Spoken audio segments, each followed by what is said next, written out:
Hola, mi nombre es Samuel Rico, pastor de Nova. Nova es una iglesia cristiana en Jalapa, Veracruz, y nuestro propósito principal como iglesia es reunirnos alrededor de la palabra de Dios. Creemos que Dios a través de su palabra es como transforma a su pueblo.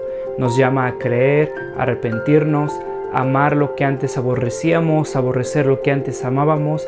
Y entonces, antes de empezar con esta prédica, déjame recordarte un par de cosas. El propósito principal para subir estas predicaciones en línea es para aquellos comprometidos con una iglesia local que no pudieron asistir por cualquier razón a su iglesia este domingo.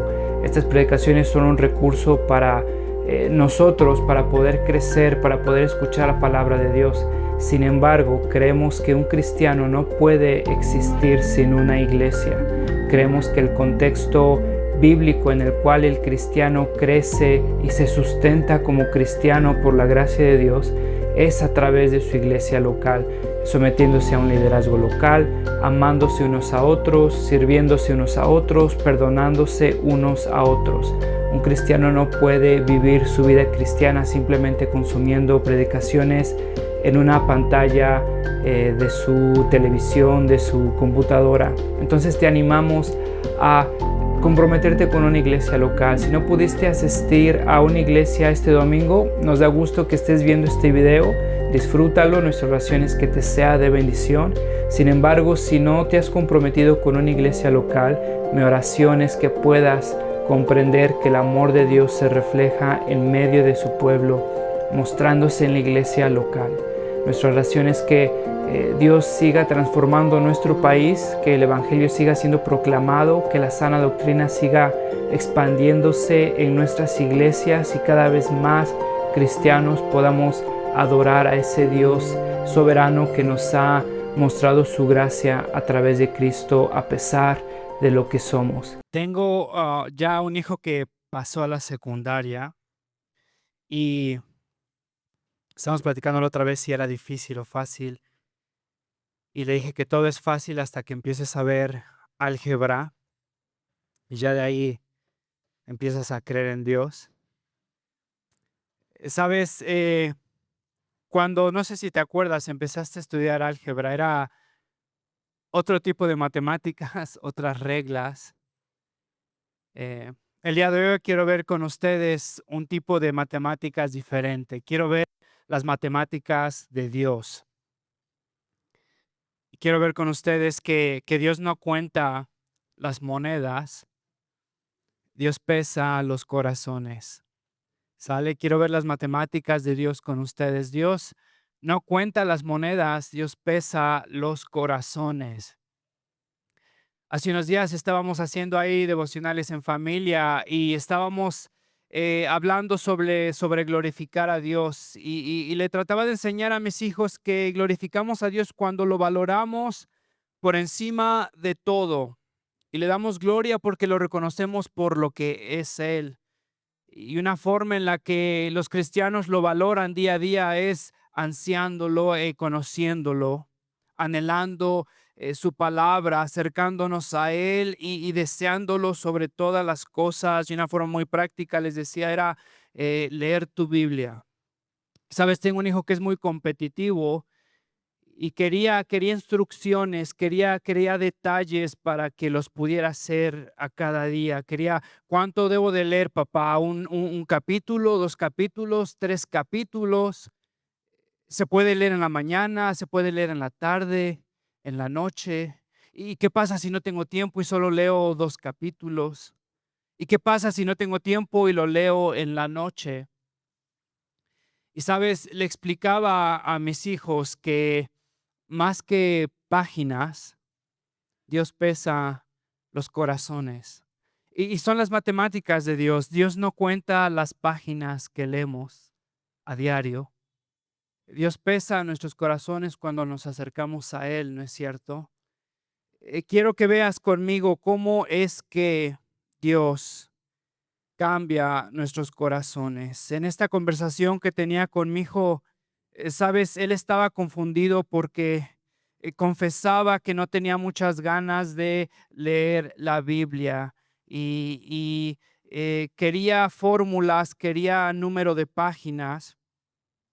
Y yo le trataba de explicar que Dios pesa nuestros corazones y no son el número de páginas, es el tipo de corazón que nos acercamos a nuestro Dios, reconociéndolo, amándolo, deseándolo. Y sabes, mi hijo me decía, pero papá, el problema es que no deseo leer su palabra. Bastante honesto, ¿no te parece?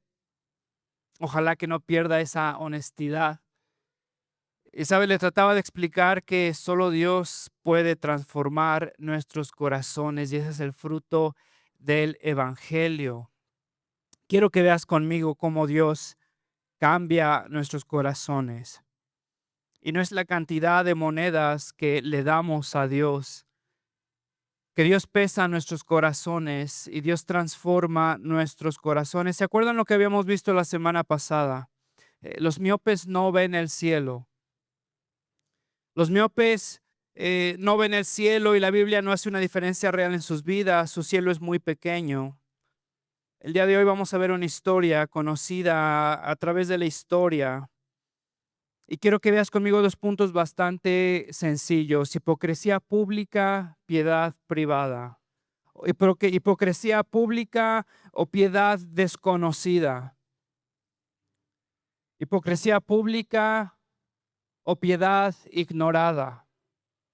Quiero que vayas conmigo al primer punto: hipocresía pública. Jesús está ya ahora a la ofensiva. ¿Recuerdas? Es la última semana.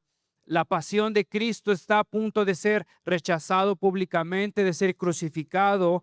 Se ha mostrado vencedor en contra de los argumentos a su autoridad, la limpia del templo, su resurrección o la resurrección. Y ahora entonces, fíjate, quiero que vayas conmigo al versículo 45 del capítulo 20. Mientras todo el pueblo escuchaba, dijo a sus discípulos: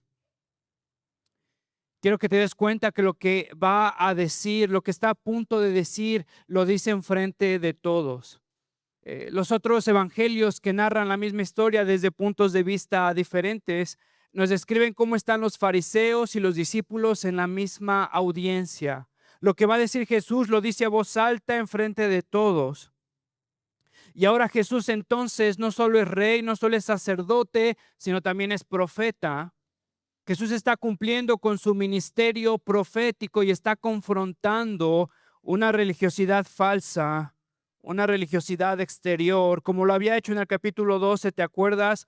Versículo 1, una multitud de miles y miles se habían reunido y Jesús comenzó a hablar: cuídense de la levadura de los fariseos, que es la hipocresía. Jesús ahora está a la ofensiva, confrontando a las autoridades religiosas, a la hipocresía que se había arraigado en el pueblo de Dios. Fíjate, el versículo 46 les da una advertencia.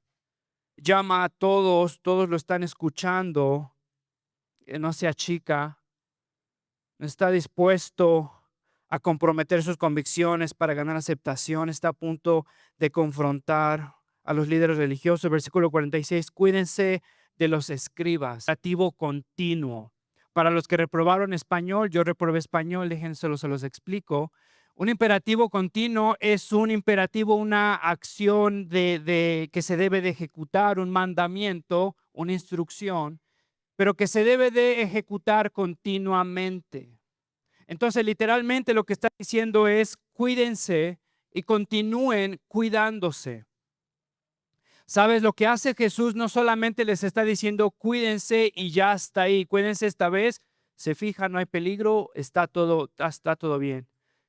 Lo que hace Jesús es decirle que es decirle a ellos que se cuiden constantemente, que no se dejen de cuidar. Fíjate lo que dice: cuídense de los escribas, continúen cuidándose, sigan cuidándose. ¿Sabes? Si es una advertencia constante, es un peligro constante. Los discípulos de Jesús, los cristianos, entonces son aquellos que deben de vivir cuidándose. Hace algún tiempo, hace unas semanas, no sé si ustedes se enteraron, hubo una explosión en una fábrica. De sorprenderse, no fue en México, no fue en CEMAS, en la CFE, no fue ahí, fue en Estados Unidos. Y lo que había pasado era que un conducto de gas se había roto Se había fugado gas por varias horas. Y se cuenta que entonces en el pueblo, en la ciudad donde estaba esa fábrica, hace unas semanas pasó esto. Toda la gente que estaba viviendo alrededor de las fábricas, de esa fábrica, la gente empezó a oler gas. Y llamaron a las autoridades y las autoridades no hicieron nada. No es en México, no te sorprendas, no es en México. Las autoridades no hicieron nada por varias horas. Hubo una explosión de más de 7 personas fallecidas, una multa de $44,000 por violación a normas de seguridad. Y sabes lo sorprendente de esta historia es que en los pasillos donde estaban los obreros trabajando en esta fábrica, era una fábrica de dulces, decía por todos lados: si notas una fuga de gas, evacúa y repórtalo inmediatamente. ¿Y sabes qué pasó? La gente no hizo absolutamente nada. Fíjate lo que Jesús está diciendo aquí. Está diciendo: cuídense constantemente, porque hay un peligro real, hay un peligro continuo. Y nos está diciendo: cuídense de aquellos, y nos va a empezar a describir los peligros en los que puede caer un cristiano. Y quiero que te des cuenta que estos peligros se describen del versículo 46 al 47. Quiero que veas estas 4 características de un hipócrita religioso o de un hipócrita cristiano o de un pseudo cristiano o de un religioso exterior. Y quiero que veas que estas 4 características son resultado de un evangelio superficial o de un evangelio que ha sido incapaz de penetrar el corazón, que este corazón ha sido incapaz de absorber el evangelio y el evangelio no ha podido transformar este corazón. Quiero que te des cuenta que estas 4 características son el resultado de un evangelio falso y un evangelio superficial en el corazón de una persona. Tim Keller tiene esta cita que me gusta porque es bastante real. Lo he visto en mi vida y lo veo a diario. Fíjate lo que dice: el evangelio no es el ABC, sino A a la Z de la vida cristiana. Es incorrecto pensar que el evangelio es lo que salva a los que no son cristianos y que luego los cristianos maduran al esforzarse por vivir según los principios bíblicos. Quiero que te des cuenta que eso no es el cristianismo, ese no es el evangelio. El evangelio no es lo primero que necesitan saber los bebés espirituales para después graduarse a esquemas complejos de soteriología, de escatología, a palabras difíciles en griego, y deja el evangelio para los nuevos. Fíjate lo que dice: es incorrecto pensar que el evangelio es lo que salva a los que no son cristianos y que luego los cristianos maduran al esforzarse por vivir según los principios bíblicos. El evangelio no es para los bebés, para después nosotros avanzar a principios complicados de obediencia, disciplinas difíciles de obediencia. Ese no es el cristianismo. Continúa Keller: es más preciso decir que somos salvos al creer en el evangelio y que luego somos transformados en cada parte de nuestra mente, corazón y vida, al creer en el evangelio cada vez más profundamente a medida que la vida avanza. En otras palabras, hermano, el evangelio es con lo que empezamos y el evangelio es lo que nos madura hasta que nuestro Señor venga por nosotros. El evangelio es lo que necesitamos al principio y el evangelio es lo que nos mantiene. No es el ABC de la vida cristiana, es el A a la Z. Ahora quiero que veas estas 4 características como un resultado del evangelio, dejarlo solamente al principio y no permitir que el evangelio transforme cada área de nuestras vidas. Fíjate, por ejemplo, Jesús les advierte: cuídense, constantemente cuídense, versículo 46. De aquellos a quienes les gusta andar con vestiduras largas. La Nueva Versión Internacional dice con vestiduras ostentosas. Sabes, estas personas, estos maestros, estos religiosos eran conocidos por tener unas ropas especiales, y eran unas ropas bastante caras, bastante lujosas, que las distinguían de las demás personas. Y entre más intricado era el cosido, entre más largas eran los cosidos que tenían, ellos se separaban más de la gente y entonces ellos se creían mejor que los demás. No sé si has escuchado de Dato Protegido y de su esposo Gutiérrez Luna. No sé si has escuchado de esta novela. Dos políticos que viven mucho más de lo que recibe, obtiene. Sabes, uno ha dado en eso es 800,000 pesos. Y sabes, la pregunta que yo tengo cuando veo a estas personas, eh, ¿qué te hace? Entonces te advirtiendo de estas personas que confiesan a Dios, pero dice él que se visten ostentosamente, lujosamente, extravagantemente. Y sabes, veo esto en mi país con políticos, con gente, y digo, ¿qué te hace tener un reloj de 800,000 pesos? ¿Qué sientes? No sé, ¿te hace sentir mejor? Eh, ¿Cuál es la necesidad que te hace gastar tanto en algo que te vas a poner? Dato Protegido después salió diciendo que sus blusas eran de Temu, que una blusa era de Temu, pero no pudo explicar de dónde habían salido las demás. ¿Sabes? Lo curioso de esto es que estos sacerdotes, estos maestros, eran llamados a vivir separados, ¿no? Y entonces ellos tenían que vivir con vestiduras sacerdotales. Estas vestiduras sacerdotales tenían un significado específico. Por ejemplo, las vestiduras sacerdotales deberían de ser blancas porque reflejaban la santidad que tenía el pueblo delante de su Dios, reflejaba la santidad de Dios, deberían de ser sin mancha. Estas vestiduras, estas túnicas deberían de ser largas para cubrir la desnudez de los sacerdotes cuando subían escalones o cuando se movían, porque entonces declaraban y manifestaban que entonces Dios los había cubierto su desnudez y ahora ellos se podían presentar delante de Dios. Pero sabes, estas personas, estos religiosos, habían tomado de este mandamiento, de esta gracia de Dios de ser vestidos y lo habían torcido de tal forma que ahora lo habían utilizado como una oportunidad para glorificarse a ellos mismos.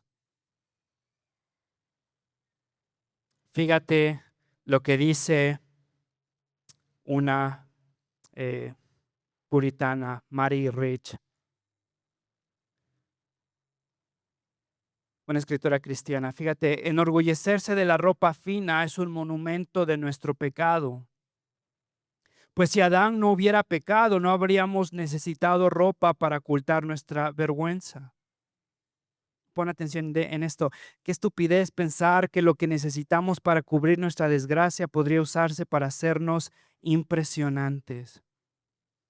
Y sabes, lo que pasa es que el evangelio no ha permeado incluso nuestra teología de tan trivial que podría parecer, pero de nuestra vestimenta.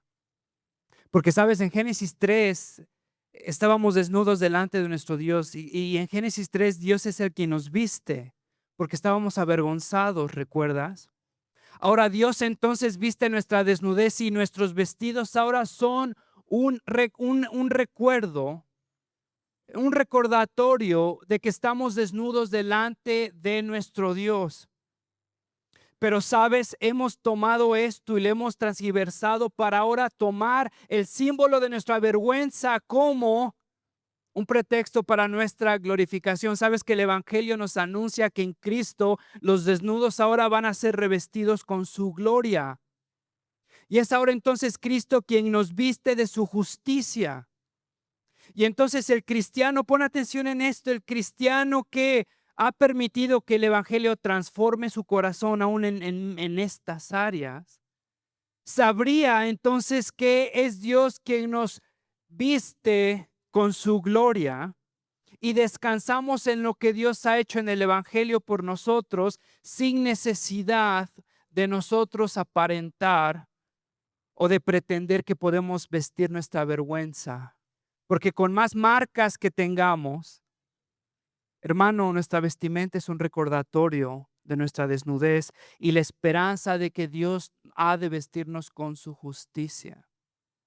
Y no es que sea un pecado vestir una marca, no, no, no. El problema es que ponemos nuestra identidad en eso.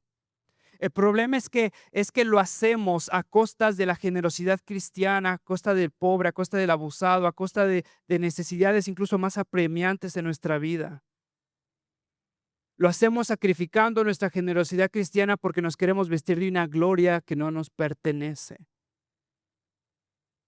Y eso responde a mi pregunta, ¿qué le haría a este hombre tener un reloj, vestir un reloj de 800,000 pesos? ¿Qué le hace pensar que lo necesita? ¿Qué le hace pensar que esto lo hace mejor que el resto de las personas? A costa de la generosidad, a costa del pobre, del necesitado. ¿Sabes? Porque el evangelio no solo es el ABC, sino el A a la Z de nuestra vida cristiana. Y la incapacidad del evangelio, de estos corazones de ser transformados por el evangelio en esta área, se reflejó. Se reflejaba día a día vistiendo, paseándose con vestidos ostentosos. Fíjate, Jesús nos describe para qué lo hacían. No solo amaban vestidos ostentosos, sino que amaban la popularidad. Fíjate, esta es la segunda característica. Amaban la popularidad, versículo 47, la última parte. Fíjate, son amantes de los saludos respetuosos en la plaza. Sabes que se requería cuando un maestro de la ley, un escriba, un sacerdote, un saduceo, un fariseo, los pesos pesados iban ahí por la plaza caminando. Sabes que el pueblo se le requería al pueblo parar, sin importar lo que estaban haciendo, pararse ahí junto de ese maestro y entonces tenían que hacer un saludo especial, tenían que mostrar su respeto por esta persona. No era algo que Dios había prescrito, no era algo que estaba en la Biblia, sin embargo, era algo que ellos habían impuesto y se paseaban porque querían ser respetados, querían ser admirados, amaban la popularidad, querían ser conocidos. Sabes que el sueño de la generación Z, ¿sabes cuál es la generación Z? Los que tienen de 13 a 28 años. Eh, ¿Sabes cuál es el sueño de la generación Z? No lo vas a creer. El sueño de la generación Z es convertirse en influencer. Sabes, muchos anhelan ser eh, populares, ser conocidos. Y sabes, hay muchos que dejan su escuela y apuestan a ser influencers. Y anhelan día a día con cada posteo ser conocidos, ser encontrados, ser vistos. Necesitan ser encontrados. Fíjate lo que dice un pastor, Zach Sweeney, en un libro que está muy bueno, Pastor Imperfecto. Fíjate lo que dice en este libro. Sea lo que sea que suceda en tu futuro, y esto, hermano de la generación Z, escúchame. Sea lo que sea que suceda en tu futuro con todos tus sueños y esperanzas, quiero que sepas.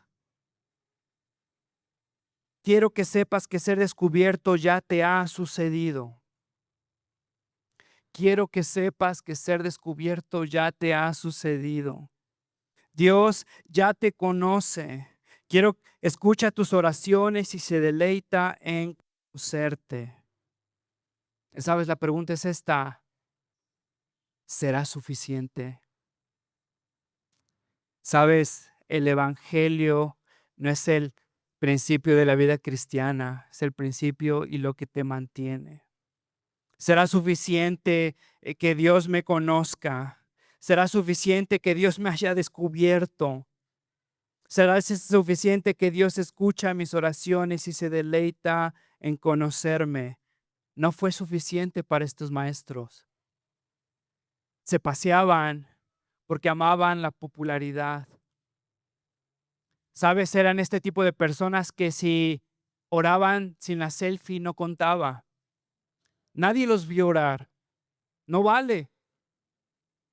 Si leían la Biblia sin la selfie o si nadie los veía, no contaba.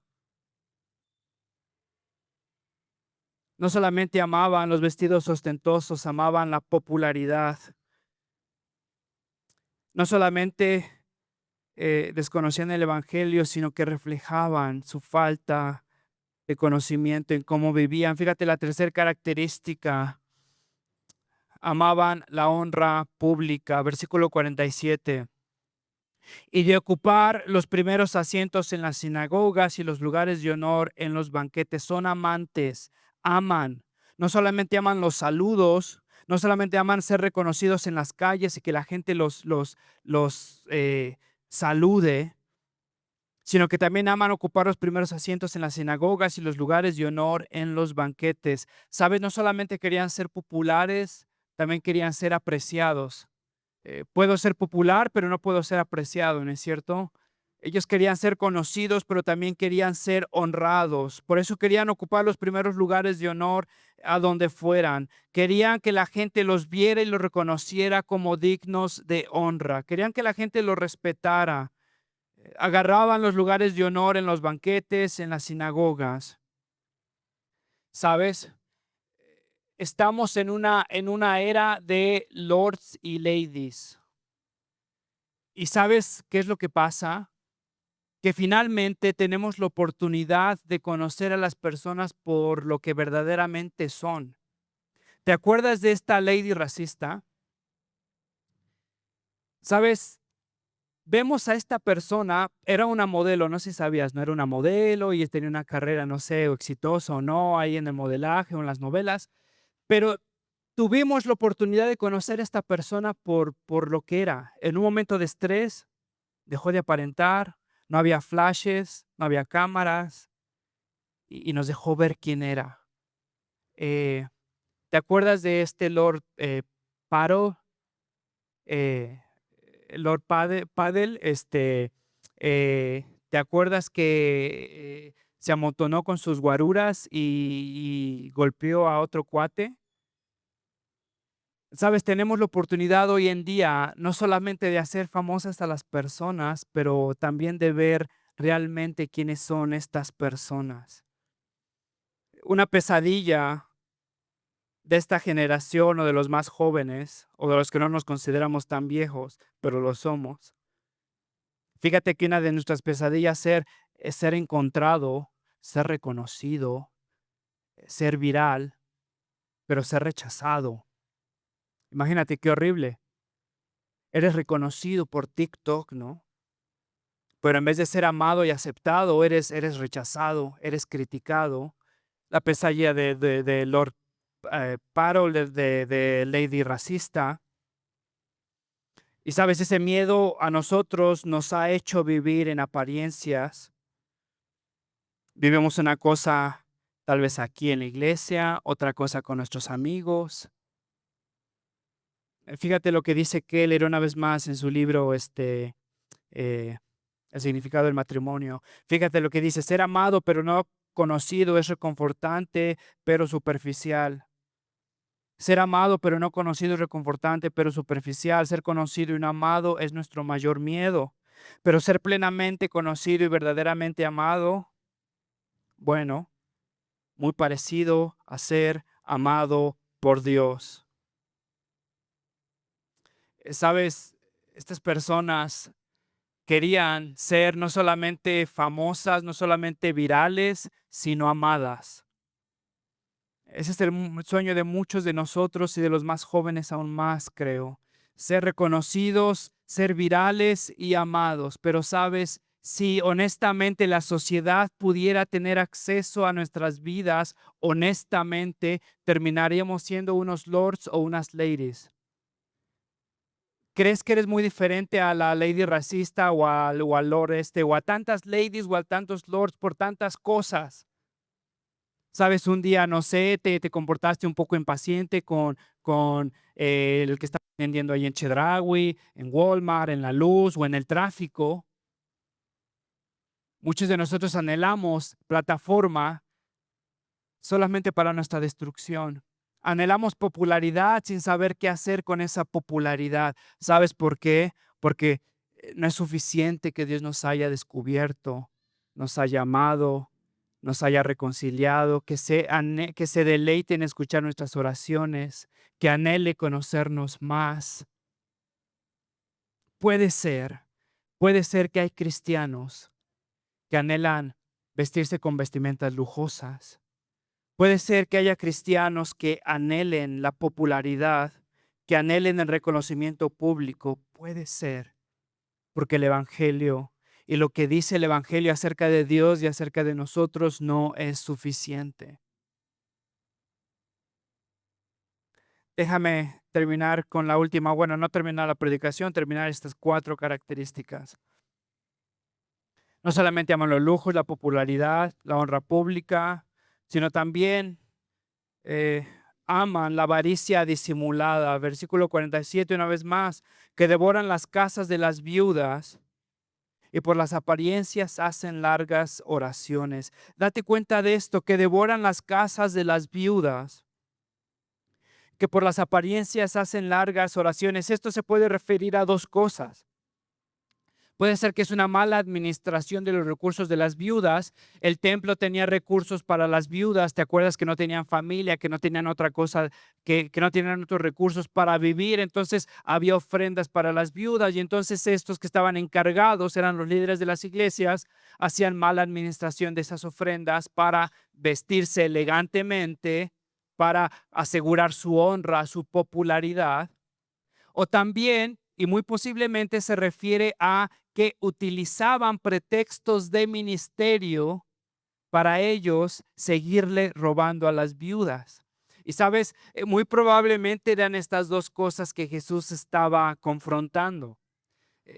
Estas personas iban visitando a las viudas y estas personas les gustaban hacer largas oraciones en sus casas porque las viudas se sentían comprometidas teniendo a estos cuates que eran muy buenos maestros, son muy reconocidos, y entonces estas viudas se desvivían por mantenerlos, por alimentarlos, y estos cuates entonces, como comían bien, hacían largas oraciones. Fíjate cómo lo describe Lucas: devoran casas.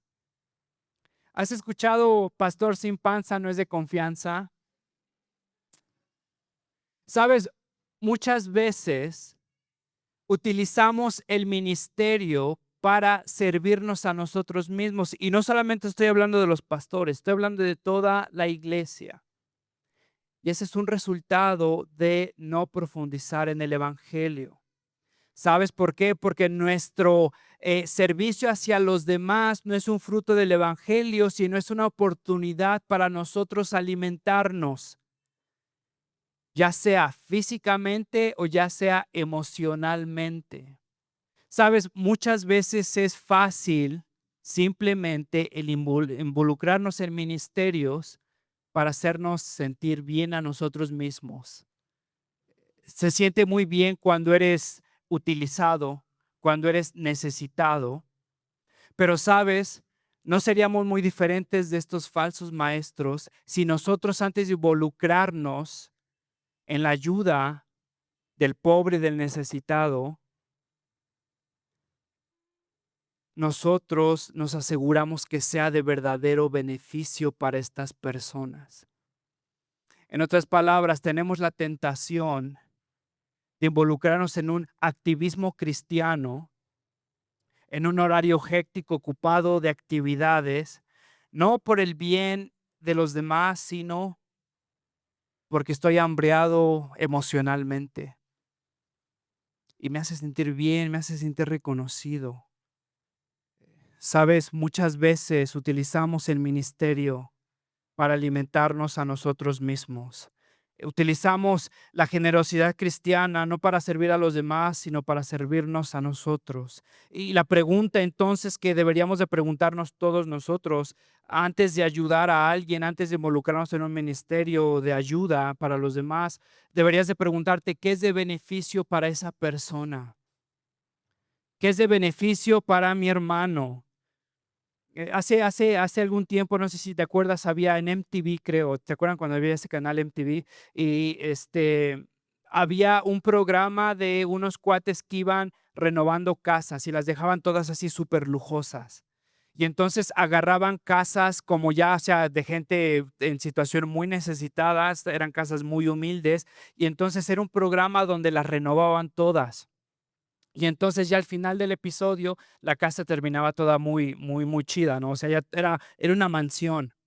Y entonces la gente pues ya lloraban, tal vez lloraste tú en un episodio, y entonces tal vez soñabas, híjole, ojalá que vengan conmigo, ¿no? Y pongan una mansión en mi colonia. Pero sí te acuerdas de ese programa, ¿verdad? ¿Sabes lo que pasó en ese programa? Hubo una investigación, ahí luego si lo ves en New York Times, había una investigación muy interesante, pero ¿sabes lo que pasó en este programa? Este programa fue la causa de la bancarrota de absolutamente todos los que habían participado en ese programa. ¿Sabes por qué? Porque eran personas sin recursos que obviamente no tenían recursos para renovar sus casas y la hipoteca que tenían o los impuestos que tenían de propiedad al año eran de esa casa, pero después llegaron estos cuates, según ayudando, les pusieron una mansión y después olvídate los impuestos que tenían que pagar el próximo año. Como no les dio, tuvieron que vender eso más los taxes, los impuestos que tenían, que debían, lo que sea, como fue, terminaron en bancarrota, perdieron su casa. Hubieran estado mejor si no se hubieran acercado a ellos. ¿Sabes lo que pasa muchas veces con nuestra generosidad cristiana? Que lo hacemos para servirnos a nosotros mismos sin en verdad ponernos a pensar qué es de beneficio a estas personas, porque necesitamos reconocimiento, necesitamos involucrarnos, necesitamos estar ocupados, necesitamos ser parte de algo. Estamos ansiosos por hacer algo, por pertenecer a algo, por sentir algo, porque el Evangelio no es suficiente. Queremos ser reconocidos, queremos ser estimados, queremos ser aceptados. Pero sabes, antes de ayudar a alguien, antes de involucrarte, deberías de pensar, deberías de preguntarte qué es de beneficio a mi hermano. Si vamos a visitar a alguien, ¿cómo podemos ser de beneficio? ¿Quién va a limpiar? ¿Cómo podemos evitar cargas a este hermano? ¿Cuántas personas pueden entrar? ¿Cómo podemos incomodar lo menos posible? Porque el chiste no es ocuparte, el chiste es ser de beneficio a nuestro hermano. Y muchas veces es más de beneficio si te mantienes un poquito alejado. Y mejor ora desde la distancia. ¿Sabes? Si hay alguien en necesidad, antes de dar dinero, quiero que te preguntes, ¿cómo puedo ser de beneficio a mi hermano? No solamente des ese dinero, pero mi oración es que puedas caminar con ese hermano, que puedas acercarte, que puedas hacer preguntas. ¿Qué te llevó a esa situación? ¿Cuál es tu situación? ¿Qué es lo que necesitas? ¿Cómo podemos asegurarnos que esto no sea un parámetro? ¿Cómo podemos asegurarnos que puedas en verdad salir de esta situación? Esta es una situación repetida. ¿Qué es lo que te llevó a esa situación? ¿Cómo podemos asegurarnos que puedas tal vez madurar en esta área? ¿Cómo podemos asegurarnos que puedas tú no solamente recibir, sino el día de mañana llegar a ser de bendición para otros? Porque el punto no nada más es dar y sentirme bien. ¿Sabes? La pregunta es, ¿cómo puedo ser de beneficio a ese hermano? Y te diría que estas personas que devoraban casas, que por las apariencias hacían largas oraciones, estaban hambriados emocionalmente, espiritualmente necesitaban reconocimiento, necesitaban estar ocupados, necesitaban estar involucrados en una agenda ajetreada porque querían sentirse útiles delante de Dios. quiero que veas ahora una piedad secreta. Versículo 47, vemos la sentencia de Dios, ellos recibirán mayor condenación. Déjame terminar con este punto, piedad secreta. Quiero enfocarme de forma breve en la piedad de esta mujer. Jesús está hablando a sus discípulos, está confrontando a los falsos maestros. Jesús está en el templo y fíjate la escena que nos describe Lucas en el versículo 1 del capítulo 21. Vi a los ricos que echaban sus ofrendas en el arca del tesoro. Jesús está hablando con sus discípulos y está en el templo y cruza miradas con una escena que muchos habrían ignorado. Ve a ricos que echaban sus ofrendas sobre el arca del tesoro. Y esto pues era algo normal, era algo habitual. Había personas que tenían dinero y ponían su dinero, los describe como ricos. Seguramente eran los mismos ricos que está describiendo aquí, con sus vestidos ostentosos. Van y echan sus ofrendas en el arca del tesoro. Estas ofrendas eran ofrendas voluntarias, seguramente eran ofrendas voluntarias que se daban para el mantenimiento del templo, eran ofrendas que no eran requeridas, sino que la gente daba como quería, como podía. Y sabes, lo que llama la atención de Jesús no fueron los ricos haciendo lo que los ricos hacen.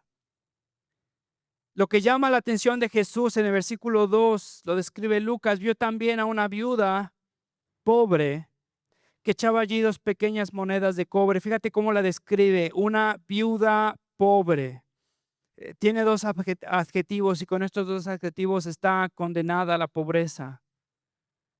Era una viuda, seguramente no tenía hijos porque era muy pobre.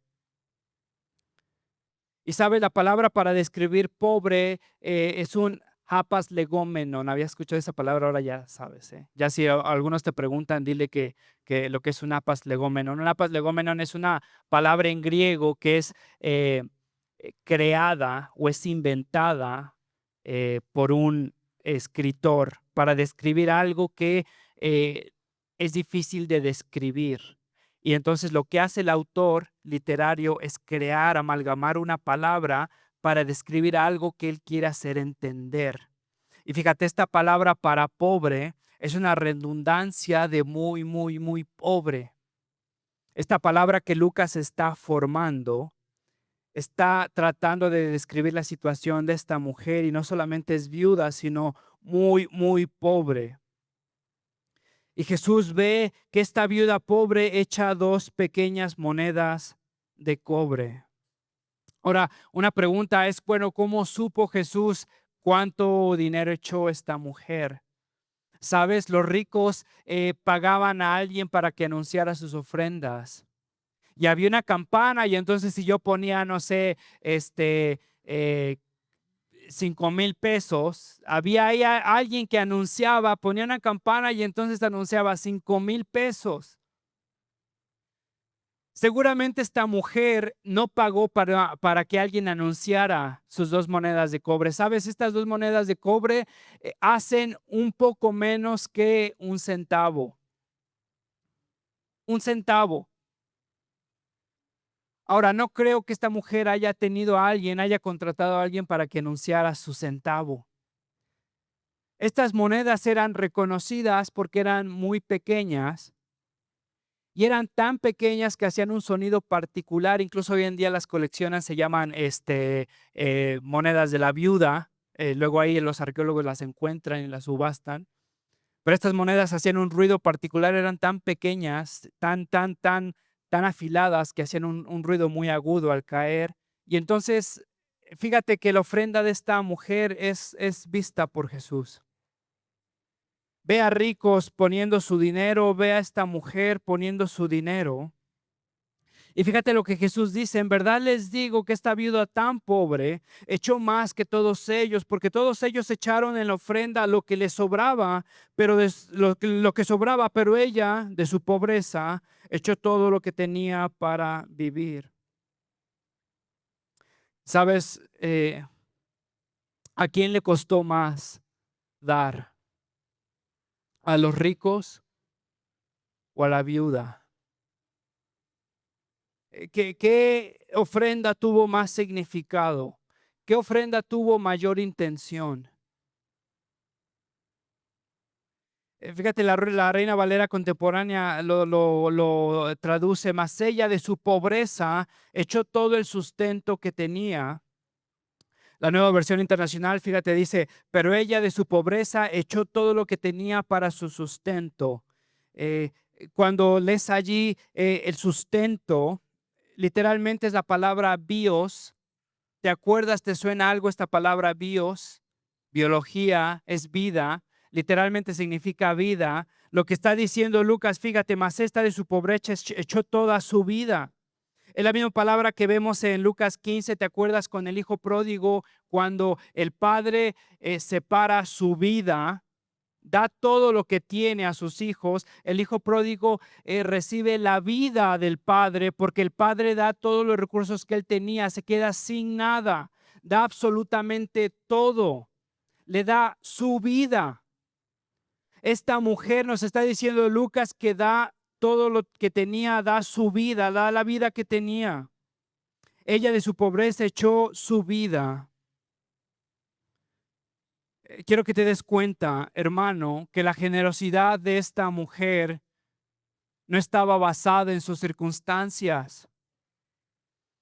Sabes, muchos de nosotros nos engañamos semana tras semana, mes tras mes, y nos decimos y nos convencemos que cuando salgamos de esta vamos a ser generosos.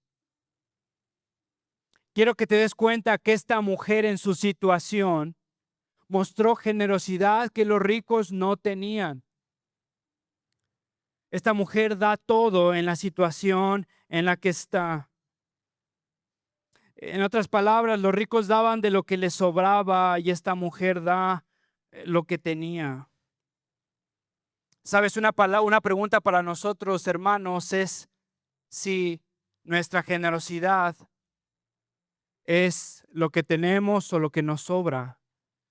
¿Y cómo podrías saber si tu generosidad es lo que tienes o lo que te sobra si planeas alrededor de tu generosidad o si das ya después de gastar todo lo que querías gastar? ¿Sabe? La realidad es que muchas veces muchos de nosotros estamos empobrecidos por mensualidades sin intereses. Y sabes, nos convencemos a nosotros mismos que cuando salgamos de esta, pero nos hemos acostumbrado a vivir encadenados, tal vez por mensualidades sin intereses, y damos ya después lo que nos sobra. Jesús, al ver a esta mujer, reconoce que ella dio lo que tenía. En verdad les digo que esta viuda tan pobre echó más de todos ellos, porque todos ellos echaron en la ofrenda lo que les sobra, pero ella de su pobreza echó todo lo que tenía para vivir. Y sabes, aquí llego a la misma pregunta que tenía mi hijo. Pero sabes, no quiero leer mi Biblia, me cuesta tanto. Si pudieras ser honesto, ¿podrías reconocer que te cuesta tanto ser generoso? Hermano, estamos en confianza. ¿Podrías bajar tu guardia y reconocer ahí en tu corazón: Señor, me cuesta tanto, no lo siento? ¿Sabes cómo le explico a mi hijo por qué le cuesta tanto leer su Biblia? Porque necesita un nuevo corazón. ¿Sabes? Y por más que se esfuerce, no puede cambiar su corazón. El primer trasplante en la historia fue en 1967 por un sudafricano. Hasta la fecha no he escuchado a alguien que se autotransplante un corazón. ¿Tú has escuchado de alguien que lo pueda hacer? ¿Sabes? Porque el fruto de la generosidad es un corazón transformado y Dios no cuenta monedas, pesa corazones. Se dice que la donación más grande registrada en la historia fue en el junio de 2006 por el magnate Warren Buffett. Y es la donación más grande que se ha hecho en una sola exhibición. 10 millones de acciones de clase B Lo que significa es que donó en una sola sentada, en una sola firma, 30.700 millones de dólares solamente a una fundación, en una exhibición. Es la mayor donación registrada en la historia. Pero ¿sabes? Warren Buffett sigue siendo magnate, sigue viviendo cómodamente. eh, Fueron acciones las que dio. ¿Sabes? Son acciones, son inversiones. No es como dinero real, sino es dinero como virtual, que tiene la potencialidad de crecer o está invertido en bancos, en negocios. Eh, Regresó a su casa, a su mansión, se echó su martini, de seguro. Ya se me imaginan los ricos, no sé. eh, Se fue a dormir, tranquilo. ¿Sabes? El Evangelio nos cuenta de la donación más grande en la historia de la humanidad. Según de Corintios 8:9, porque conocen la gracia de nuestro Señor Jesucristo, Pablo moviendo a los corintios a la generosidad. Porque conocen la gracia de nuestro Señor Jesucristo, que siendo rico, sin embargo, por amor a ustedes se hizo pobre, para que por medio de su pobreza ustedes llegaran a ser ricos. ¿Cómo puedes moverte a la generosidad teniendo un nuevo corazón? ¿Cómo puedes tener un nuevo corazón asombrándote, siendo transformado por estas palabras? Porque conocen la gracia de nuestro Señor Jesucristo, que siendo rico, sin embargo, por amor a ustedes hizo pobre, para que por medio de su pobreza ustedes llegaran a ser ricos. Efesios 2, versículo 6, el cual aún existía en forma de Dios, no consideró el ser igual a Dios como algo a que aferrarse, sino que se despojó a sí mismo tomando forma de siervo, haciéndose semejante a los hombres. El Evangelio, hermano, me dice que Dios en su bondad vio a un pueblo desnudo, vio a un pueblo necesitado, vio a un pueblo quebrantado, y en su gracia y misericordia decidió empobrecerse a él mismo para enriquecer a su pueblo. Esa es la generosidad más grande en la historia de la humanidad. Al pobre lo vistió con la riqueza de su hijo, a su hijo lo desnudó. Al pobre lo vistió con la justicia de su hijo y a su hijo lo llamó pecador. A su hijo lo clavó en la cruz y lo crucificó, y al pobre lo dejó en gloria. Ese es el Evangelio. Hasta que el cristiano no sepa beber del Evangelio y ser transformado del Evangelio, su generosidad va a ser lo que le sobra. Porque, sabes, nadie ha podido cambiarse su corazón, trasplantarse su corazón. Déjame te cuento una historia. Cuenta la historia que hubo un estudiante que llegó a ser de los hombres más ricos en la India. Este hombre llegó a ser un empresario reconocido, pero su historia no fue de tantos lujos. Este hombre creció muy pobre, tan pobre que terminó la primaria. Su mamá era una prostituta, no tenía con qué solventar sus gastos, no tenía ni siquiera para zapatos ni para útiles. Y entonces su mamá le había dicho: mira, hasta la primaria es a donde vas a llegar. Pero sabes, en la primaria uno de sus maestros lo había conocido a él y había visto que este hombre tenía potencial, que este hombre no era tan menso. Y entonces en anonimato, este maestro decidió costear la educación de este niño hasta la universidad. El niño nunca supo cómo había llegado el dinero, sin embargo, siempre se le ofrecía como becas anónimas.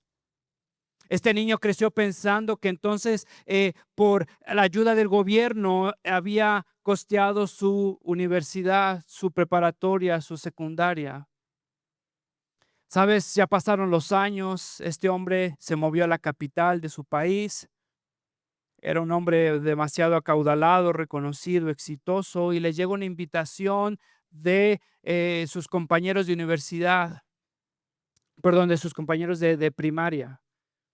Y sabes, era el cumpleaños de este maestro, y todos se estaban juntando para regalarle una bufanda. En la carta narraban la situación de este maestro, ya bastante viejo, vivía de forma muy humilde y por los inviernos pasaba mucho frío, entonces estaban haciendo una cooperacha para una bufanda. Y sabes, por cuestiones de la vida, este estudiante se enteró en esta misma carta que este hombre fue el mismo que le había costeado su educación. Sabes, cuando llegó a la celebración del cumpleaños de este maestro, mientras todos tenían una bufanda para este maestro, este estudiante, sabiendo que su vida se la debía a este maestro, lo que hizo fue interrumpir la fiesta en llanto, llegó y se hincó con este maestro. Y sabes, le escribió un cheque con todo lo que tenía, con todo lo que había acumulado de tantos años. Le dio la propiedad de sus empresas, le dio todo y entonces le puso una nota y no pudo ni siquiera hablar porque estaba tan conmovido y dijo, no puedo devolverte lo mismo, pero quiero darte lo mejor que tengo. Sabes, este hombre no hubiera sido absolutamente nadie sin la ayuda del maestro. Una bufanda no era lo que el maestro necesitaba. Le debía la vida a este maestro y ahora el maestro reclamaba absolutamente todo, aún sin pedírselo al estudiante, ¿no es cierto? Este estudiante no pudo solamente darle una bufanda, darle un coche, darle una casa. Sabía que todo lo que tenía había sido gracias al maestro. Hermanos, cuando el cristiano se asombre por lo que Dios ha hecho en el Evangelio, el cristiano será movido a generosidad, sin culpa, sin presión. Y no podremos devolverle lo mismo, pero queremos darle lo mejor que tenemos. Porque conocen la gracia de nuestro Señor Jesucristo, que siendo rico, sin embargo, por amor a ustedes se hizo pobre, para que por medio de su pobreza ustedes llegaran a ser ricos. Se cuenta que Charles Spurgeon en una de sus prédicas había conocido a una mujer muy anciana. Y en un sermón cuenta, he oído hablar de una anciana que vivía en una cabaña que no tenía más que un trozo de pan y un poco de agua. Y alzando las manos dijo de modo de bendición que todo esto, todo esto, todo esto, todo esto y Cristo